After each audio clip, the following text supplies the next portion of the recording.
Hi everyone, this is Dr. Fab Mancini and so excited to be here at MAC Fall Convention. We're here in Detroit and I gotta tell you, I don't come to this city that often, but it's a beautiful city and we have a beautiful day. But first of all, I wanna say thank you. Thank you for making the time to be with us. You know, we're gonna be here all weekend and as you know, this is day 2 of CHIROTHON. We started CHIROTHON last year primarily because the foundation of chiropractic practice, the foundation for chiropractic progress has been around raising funds from us, from you, from me, to be able to put positive press for chiropractic. Now, CHIROTHON has become kind of like the Jerry Lewis telethon of chiropractic, and we are going to all different programs throughout the nation. We kicked it off last year at the Florida Chiropractic Association. This is our regional at the MAC Fall Convention, and I'm telling you, this is amazing. We had yesterday our first day. We started with the whole assembly of over 700 doctors that are here learning their CEs and how to become better chiropractors. And then we had a little session where we actually presented the idea and the vision of this. And what I was really touched by is that we had over 40 people that stood up and started donating to this cause. Now, as of today, we raised $1,626. And what I'm excited about that is that, you know what? It's a beginning. Our goal for this weekend is over $50,000 because we have so many great things that we want to do with this money, but we can't do it by ourselves. We need you. So I'm asking you through this weekend, please pay attention, enjoy our vignettes. This is going to be so much fun. We have so many wonderful things, especially this one this morning. You're going to love it. But also make sure that you click on the link and you go and donate some money. And I'm asking you to donate whatever you can, whether it's $10, whether it's $50. Yesterday we had the sound person, the hotel worker that raised his hand and said, I'm donating because I believe in chiropractic. But what about you? Whether you're a doctor, a CA, a spouse, a patient, I want you to know that we need to fund this profession so more people can benefit from it. So that's the purpose of CHIROTHON. That's the purpose of why we're here. And more importantly, that's what we're asking you to do. Click on the link and please donate whatever you can. Now, if you've been blessed like me, I want you to donate large. I want you to go deep in your pockets because you know what? This money, 100% of it goes towards positive press for chiropractic. And we want more press than ever. You've seen that we've had commercials during the Olympics, during NBC. We've been in ESPN. We have actually published papers that have validated the value of chiropractic and on and on and on. But we need you to help us with this process. Now, today's segment I'm super excited about because we have here the famous Carly. She's very humble, but she's famous. And she's a yoga instructor over the last 3 years now. She's been doing yoga for 20 years, if I believe I'm correct. And she has over 1,000 hours of yoga instruction behind her. But one of the things that I love about yoga is, as chiropractors, we talk about posture.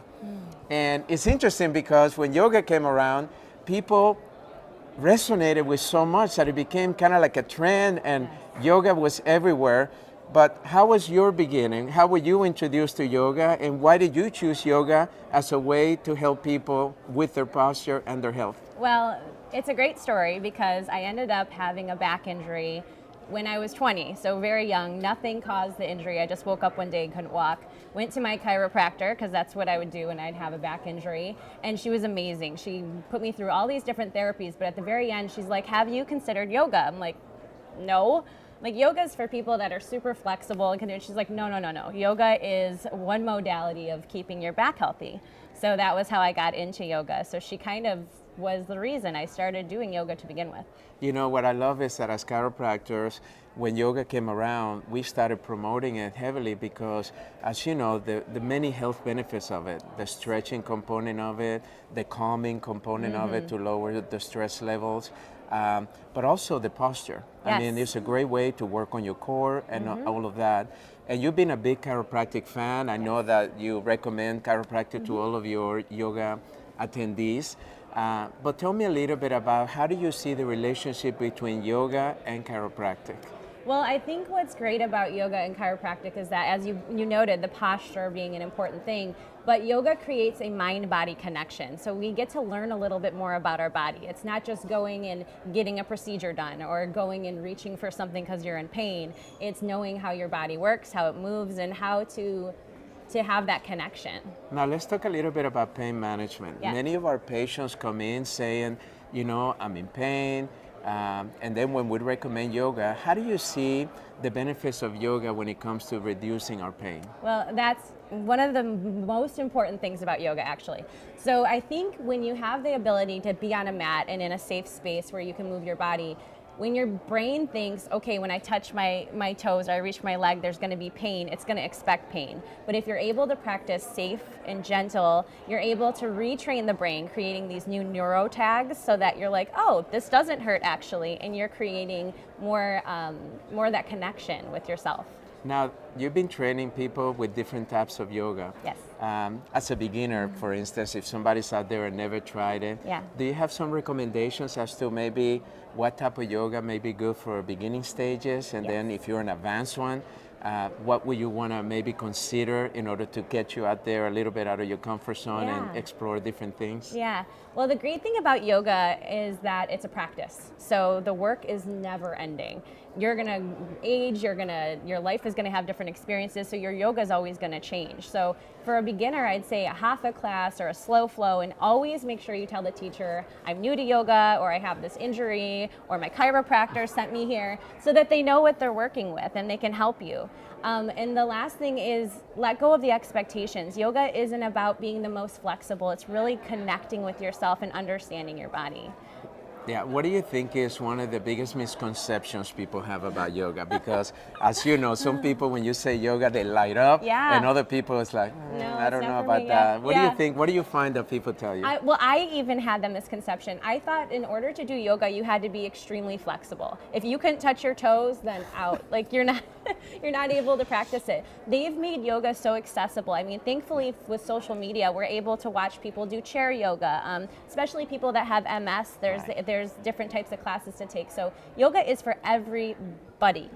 So everyone can practice. Now there are some senior citizens and individuals that are above 65, maybe in their 80s. What are some of the things that you would recommend for them to consider when it comes to yoga? Because many times they're like, is this going to hurt me? Right. You know? Yeah. Well, I think the important thing about aging is that we have to learn how to be comfortable in our bodies, because I think if we expect we're going to fall and we're going to hurt ourselves, then that might happen, right? The body is going to tense up. It's going to respond before we have pain. Yoga gives us a safe space to be able to practice those things. So knowing how to even just fall out of a pose, you're not falling and hitting the ground, but just tumbling or being able to stretch. But as far as older adults are concerned, the balance that comes with yoga, I think it's so important for all of us even just to be able to practice that balance. Now, if we have small children, how do we introduce yoga to our children? Because children can be so playful, but I often find that yoga can be a wonderful experience that you can share with your young ones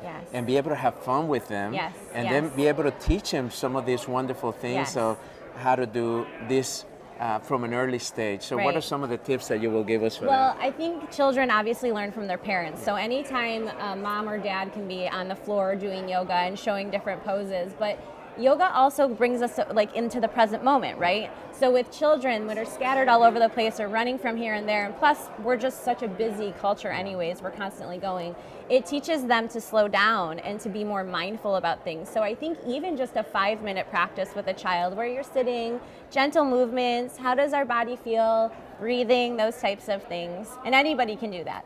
Now, lately we've been hearing a lot about hot yoga. Oh yeah. And what is it what's the difference? Because I know, all I can envision is like, you know, it's interesting because I haven't done it. I've done yoga for years, and I've been wanting to, but I always feel like it's about going there and the experience. But everybody that I know that does it loves the ability to do the yoga while in an environment that is heated. Yes. What are the benefits, and why has it become so trendy in your opinion? You know what? I'm not sure. Things become trendy sometimes. Hot yoga's been around for a really long time.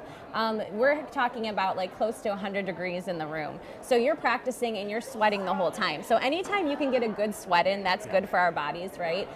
You have to be careful because it can lead to dehydration, but I think people just like leaving knowing like they have like, whether it's energetically or just sweat a bunch of stuff out. So I think that's the draw. I personally prefer the slower, cooler yoga. Yeah. Well, you know, it's so interesting because I still remember my first yoga class, and you have, of course, different poses. So for somebody that maybe's never done it or maybe done it a couple of times and the instructor didn't explain, Yes. what is the meaning behind the poses that are the foundation of yoga? Yeah. What a good question. So I think the foundation of the poses are just ways for us to kind of feel into our body during, a safe practice that we haven't been able to do before. So even just being seated gives you an ability just to be grounded in your body and just to feel every part of your body sitting down. So I suggest usually if I'm teaching, if someone feels like they're getting lost, just close your eyes, sit there for a moment and see what your body wants to do. It reminds me of waking up in the morning where you want to stretch. The body has these ways of wanting to move, and we completely try to override it sometimes with our mind. So just be quiet, listen to what your body needs. Sometimes the instructor might not know what your body needs. And you know what I loved about it is that as I've seen different classes, you can go at your own pace. Yes. Many times people hold back from attending a class because they think, I don't want to be embarrassed. Yes. Like when I first started, I've been an athlete and a soccer player, but my hamstrings were always tight, so I can barely touch my toes. Yes. So I always thought, I can't do that. I'm going to be embarrassed. Everybody's going to be touching the floor, and I'm going to be like at my knee level. Yeah. So what would you tell somebody that it doesn't matter where you are? No. It's just good to begin. It is just, you have to start somewhere, right? And every single person that comes to yoga is coming there with something different, whether they have stress in their life or an injury or they're recovering from illness.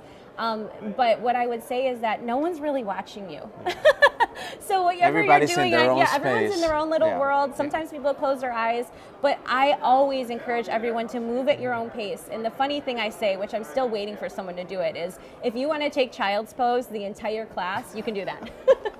But no one's done that yet, but they can. If you want to take a nap, you can. This is whatever you need for an hour. I think everybody's trying to follow the instructor's think guidelines. so too. And well, we have a very special treat for you because we've asked Carly to show you actually some of the best poses, some of the best moves that can get you started. Because remember, it's doing the work that matters. I don't want you to keep thinking about it. Should I do it? Should I not do it? Just spending this morning with her made me realize that I need to do it more often. So maybe you're only doing it once a week, but maybe speed it up and try to do it maybe 3 times a week, or maybe even every day. Take 20 minutes or take 30 minutes. It doesn't matter. What matters is that you do it as a ritual, that you make it as part of your lifestyle. That's what we love about chiropractic. We're not only adjusting your spine, we're teaching you how to live a proper lifestyle. And yoga is an essential, in my opinion, to incorporate into your healthy lifestyle that chiropractic teaches. So, Carly, why don't you show us some of these amazing moves because I want to learn from you. Okay, thank you so much. Yeah. So I'm going to get started doing a yoga flow. And it's a really basic flow. I like to practice without shoes on, so I'm just going to slip my shoes off.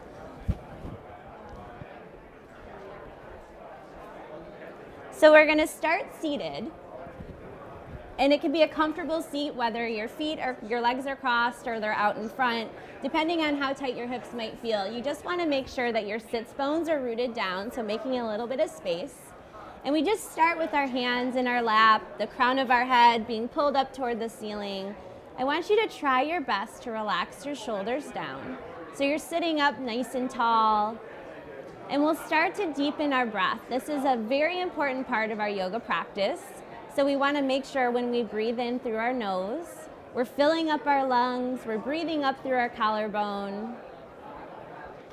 And then when we exhale through our nose, we're doing the same breath but all the way down. So you might start to feel your belly button pull in a little bit at the end. So we're cultivating this diaphragmatic breathing. This is the type of breath that activates our parasympathetic nervous system, which is what reduces stress and makes yoga feel so blissful at the end. We'll take another breath in. So we're trying to make this breath count match, the inhales and the exhales, about 5 seconds in, 5 seconds out. The next time you take an inhale, we're gonna sweep our arms up overhead, and as we do that, we're gonna try to relax our shoulders down, palms are facing each other. And with our arms up overhead, we're taking one more breath in through our nose. The next time we exhale, we're gonna plant our right hand next to our right hip and left arm's gonna reach over. So we're bending into the side body, keeping our hips rooted down. The next time we breathe in, arms come up overhead. Exhale as you plant your hand next to your left hip, right arm reaches over. So again, stretching behind the underarm, down into the hip, feeling just a nice little stretch in the side body. Inhale as we come all the way up, and we're gonna bring our arms to these cactus arms. So our palms are facing forward, elbows are at about 90 degrees. We're gonna hook our right elbow under our left elbow, and then we're just gonna give ourselves a hug. So you're kind of pulling those shoulders away from one another. So these are what we call a variation of eagle arms. And when you take a breath in, bring those elbows up over the heart. And then when you exhale, we're just gonna lean forward a little bit, even if you just wanna peek your head down. We'll take one big breath here through our nose. Then out through our nose. Inhale as you come all the way up, unwrap your arms. Let's bring them out to a wide T, and then float the arms back up to those cactus arms, palms are facing forward. This time, as we take a breath out, we're gonna loop the left elbow underneath the right elbow and giving ourselves a hug here, pulling those shoulders away from each other. Take a breath in, bring the elbows up over the heart. And then as you exhale, we're gonna fold forward. We're gonna try to make sure that our breath is in and out through our nose. Again, the 5 seconds is a really good way to keep track of how long your inhales and exhales should be. Breathing in, come all the way up, and very slowly unwind those arms.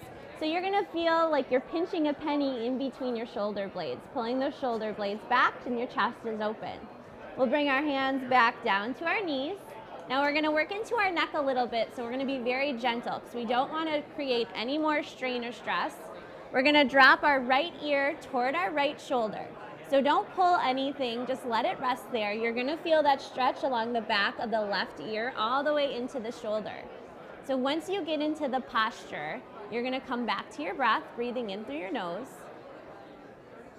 and out through your nose. And as we take 2 more long breaths, I want you to see if you can relax your jaw and relax your face. So these stretches, when we hold them a little bit, create some space. So we're stretching into the muscle, and you might feel the ear drop a little bit closer to the shoulder. The next inhale, we'll come back up. Now we're going over to the left side. Dropping the left ear toward the left shoulder, you'll feel the stretch along the behind the ear into the shoulder. So when you're stretching into yoga, you don't want to feel pain. Anything that feels sharp or hot or like electrical sensation, you're going to come out of the pose. We're not trying to stress the body in any way that's going to create any injury. Breathe in big through your nose. Out through your nose. We'll come back in through center. Take an inhale. And now we're gonna open our mouth and sigh it out. Bringing your lips back together. We're moving on to hands and knees now. So if you have delicate wrists or you have wrists that feel a little bit sore, we're gonna pull the wrists a little bit closer to the knees. But being on our hands and knees, we call this table pose. Spreading the fingers apart, pressing into each one of the fingertips. And the tops of the feet are gonna be in our yoga mat. So our hips are gonna be square with our knees, hands are underneath the shoulders. Cats and cows are a really good pose to do for low back. So when you take a breath in, you're gonna drop your belly, hips come up, your gaze comes up too. This is a good pose to close your eyes because you're really grounded. When you exhale, round your back, tuck your chin, and pull your belly button in towards your spine. So you're exhaling all the breath out here through your nose. And then you breathe again, in through your nose, drop the belly, head comes up. Exhale again, around the back, tuck your chin. We're gonna do these about 3 more times. This is also a great pose to work through if you sit a lot, if you're working at the computer. if you spend a lot of time seated, we're flexing the spine.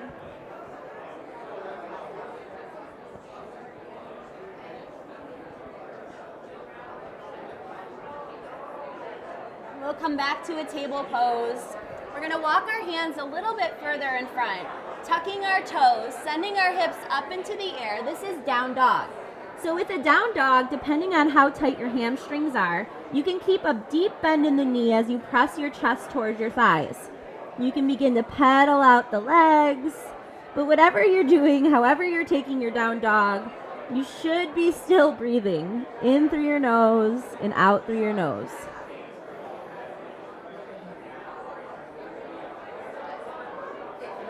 The next time we take an exhale, we're gonna walk our feet up toward our hands.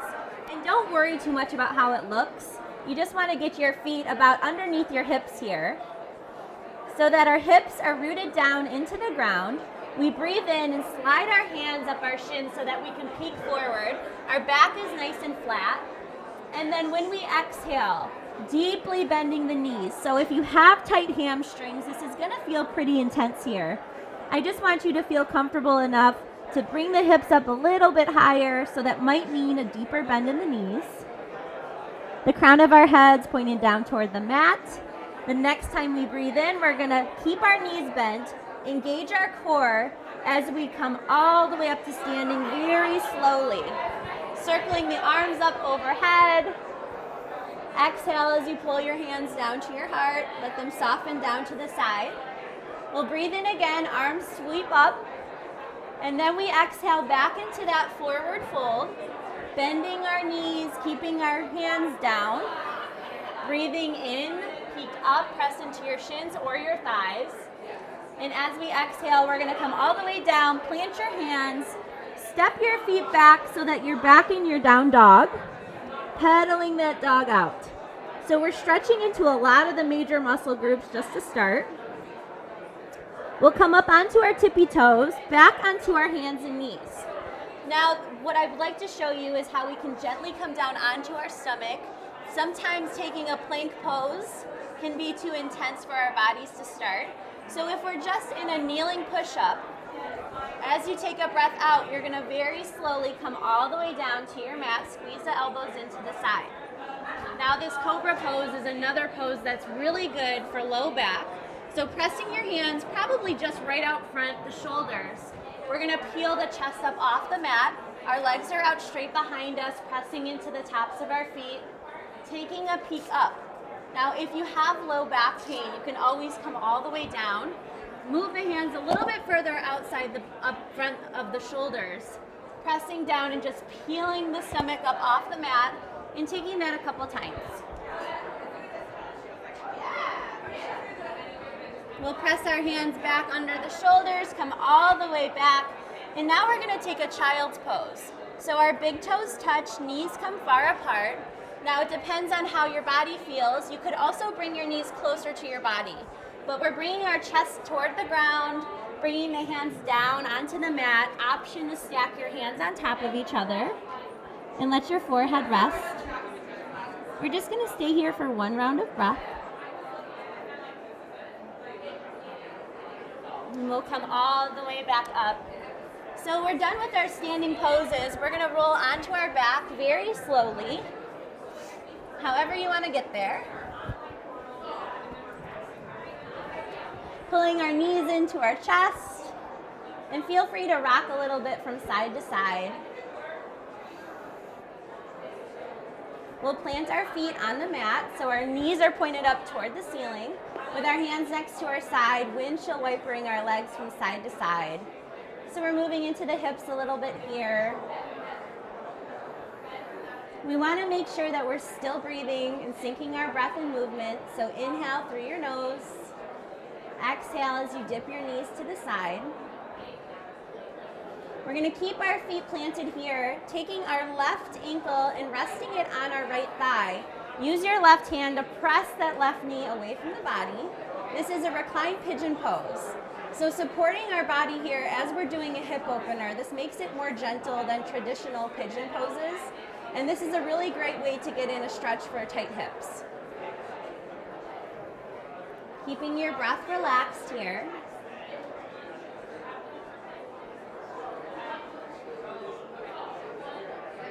We've got one more breath. We'll plant that left foot, take it to the other side, right ankle's on the left thigh, using your right hand to press open that knee.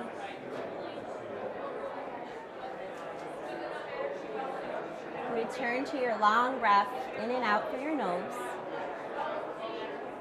Relax the shoulders. Invite the relaxation in the jaw and in the face.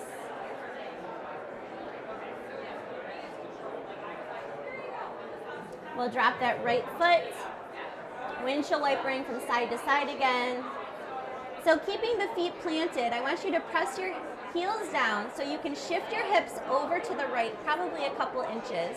And we'll drop our knees to the left. This is a spinal twist. Arms can come out to a T. You can always have an option to put a pillow or a block, a yoga block in between your legs to support you a little bit more.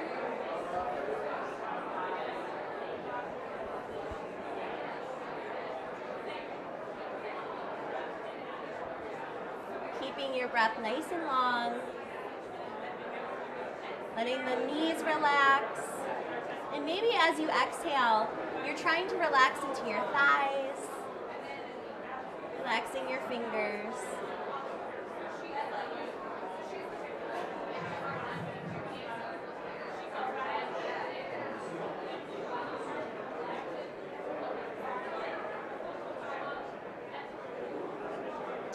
And then we'll bring our knees back up, plant our feet. Let's windshield wiper our knees out from side to side again. Planting our feet, press down into the heels, shifting your hips a couple inches to the left. As we drop our knees to the right, arms come out to a T. Now you can leave your head just in a neutral pose, or you can look over one of your shoulders. We want this to be as restful as we can for our body. So not inviting any more tension, just trying to relax, especially into the legs. Fill up the lungs as you take an inhale. When you take that exhale through your nose, feel the breath come all the way back down into the stomach, pulling that belly button toward the spine.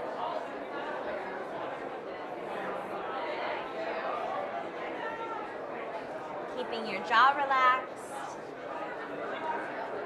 We'll bring our knees back through center, and we'll give ourselves a squeeze, grabbing from behind our knees, pulling our knees into our chest.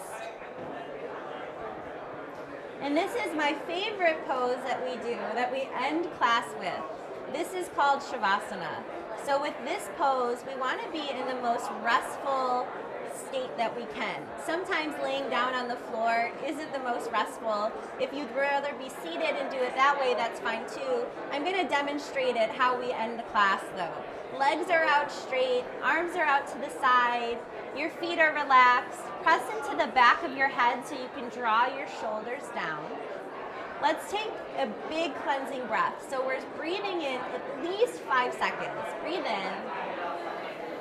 And let's hold our breath up at the top just for 1 second. Take an extra sip of air through the nose.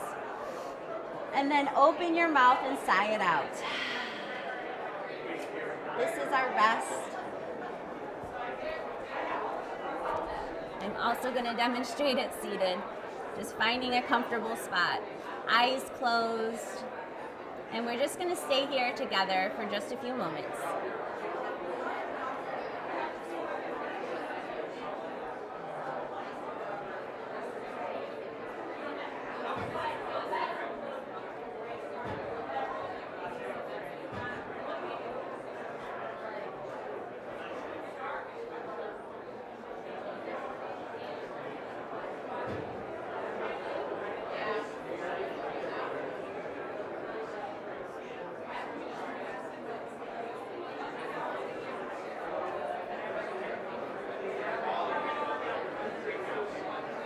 So if you stayed laid down in your Shavasana pose, you're going to pull your knees up to your chest, give yourself a squeeze, rocking back and forth, that side to side, eventually coming up into a seated pose. If you can take Shavasana for at least 10 minutes, feel free to stay there. But we're ending our practice seated, sitting up nice and tall. We'll take one big breath in, sweep the arms up overhead. Exhale as you bring them down to your heart. Press into each one of your fingertips. With your eyes closed, our head gently bowed. We're sealing our yoga practice with gratitude for our bodies and gratitude for our breath. Namaste. Thank you. Thank you, Carly. Thank you This so was much. amazing. Yes. For those of you that are watching, you see how great and how fun this is. So make sure that you start doing yoga right away. And more importantly, make sure that you invite your patients into this chiropractic lifestyle, because that's what makes a difference. And thanks for the amazing work that you're doing. Thank you so much. All right, everybody. So I want to talk to you now a little bit about why we're here. You know, this CHIROTHON is an amazing opportunity for all of us to invest in this amazing profession called chiropractic. You know, last night I was sharing with the audience that my life has been blessed so much by this profession. And I don't mean just professionally or even financially. It's been blessed because when I entered chiropractic, I came from a medical model and I was going to be a neurosurgeon. And it wasn't until I met my chiropractor that changed my life and introduced me to holistic healing, to the world of prevention, to the world of nervous system function, to the world of functional, where I can actually live my potential and my health by simply different paradigm that I was being taught by my parents. So my beautiful joy is the fact that my family has been raised with these principles. My two boys have been raised with chiropractic adjustments since they were born, and they're healthy. You know, most of our parents, friends, they would ask us, you know, how come your boys are always so healthy and they look so healthy and they're fit and all of that? Because it is a chiropractic lifestyle. I mean, I think about when Didi Palmer founded chiropractic, you know, and he talked about universal intelligence, innate intelligence, that inner wisdom inside of us is so powerful because that wisdom is what allows us to make good choices. You know, people are only healthy today based on the choices they made yesterday. So chiropractic adjusting is a good choice. It's going to help you not only reset from all the stresses in life, but it's going to allow your body to function at a higher level. But then also, not only the chiropractic lifestyle of nutrition, yoga, exercise, all of these things that we've been teaching for years, that's the reason that we're here. So if you're a potential chiropractic patient or somebody that never tried chiropractic, I want you to know that we have a directory that we can find somebody for you. And we want to make sure that you get chiropractic care. If you're a doctor of chiropractic or a chiropractic assistant, we want to hear from you. We want to make sure that you are part of this family. Now, this link is right here, and I want you to go and click right now and be able to donate. And remember what I said earlier, it doesn't matter whether it's $10, $50, $100. Yesterday we had so many people donating between $300 and $1,000, and we want to make sure that you feel that you can do the same thing. So I want you to click right here. In fact, we have been getting donations as this segment has just started on our second day. So we want to thank everybody that has donated so far this morning. But if you haven't yet, click right now. I want to make sure that you are counted. All I can tell you is the more that we invest in our profession, the more that it will come back to you. I often said that what would anybody want to invest in us if we're not willing to invest in ourselves first? I believe that chiropractic is the best investment you can make, whether you're an individual that is looking for good health. But as a chiropractor, I believe that the Foundation for Chiropractic Progress is the best investment you can make to secure that we're going to educate millions of people as to the benefits of chiropractic care, the value of chiropractic care. And we have done it through print, through video, through commercials, through research papers. We've done it in events. We've done it in so many ways because we realize that we have not served enough people. We realize that it's still 8 out of 10 people out there have never really experienced this thing we call chiropractic. Now, for the first or for the top 2 donors, we had a chiropractor here in Michigan that donated these beautiful backpacks. So for the top donors this morning, so right now, make sure you're gonna count it, you're gonna get this backpack mailed to you with our compliments. So make sure that you put a big donation because I want you to be the one taking that home. I want to say thank you. I want you to stay tuned. We're going to have coming up later on Alexandra Colon. Dr. Alexandra is the only chiropractor that has had a TV show on TLC called Crack Addicts. That show has actually revolutionized and educated millions of people as to the benefits of chiropractic care. And she's here and she's going to be talking to you about why she stepped out of her comfort zone, why she's actually doing the show, and the thousands of people responding saying, please, where chiropractor do I go to? And chiropractors all over the United States and even outside of the United States that are texting her and saying, I've got all these new patients because of your show. Thank you. So stay tuned. We're going to be here with you all morning, all day, all weekend. We want you to stay tuned. Please donate right now because I don't want you to leave right now without making your donation. And let's thank Carly again for this incredible education on the benefits of yoga and how yoga complements chiropractic so much. God bless you, and I'll see you. Stay tuned. We're coming back at 10:30.